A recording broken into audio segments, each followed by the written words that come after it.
Ментеп туруп тили чыккан кыздарын алып барып туруп эметип туруп анан көмүп салышкан. Бир сахаба айтып берген, пайгамбарыбыз Мадинада кийин ислам келип, ислам күч алып, ушинтип сахабалар менен отурганда пайгамбарыбыз силер ким элеңер? Силерди ислам дини ким кылды дегенде ордунан бир сахаба турган. Я Расулаллах, мен айтып берейин. Биз жахилият учурда ислам келе электе кыздарыбызды көмө салт эле. Кыздарыбызды көмбөй койсок, адамдардын арасына жүрө албай калат элек деп. Анан мага да Кудайым бир кыз берди деген. Анан ушундай сүйүп калдым, кызыма сүйүү берди адам. Аябай жакшы көрөт элем деп.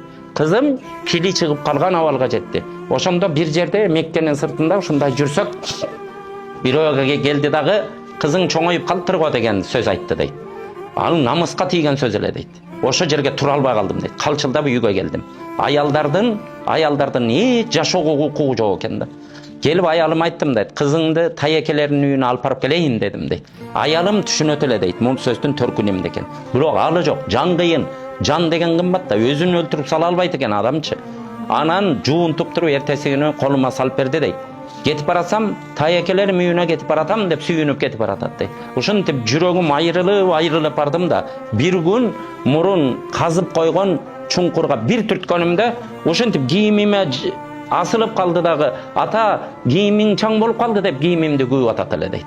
Кайра экинчи чынданып туруп, кайра бир түрткө кылдым, түшкөндөн анан ыйлап көмүп таштадым деген. Ошо мына көрдүңүздөр. Бизди дегенде ошол жерде сахабалар бүт ыйлап, пайгамбарыбыз ыйлаганда сакалынан ушинтип тып тамчы тамганда сахабалардан бирөө пайгамбарды кайгыртып койдуң дегенде пайгамбарыбыз жок деген экен. Кайра кайталап айтып бер ушул окуяны дегенде. Кайра кайталатып туруп уккан. Анан силерди ким элеңер, силерди ислам ким кылды деген.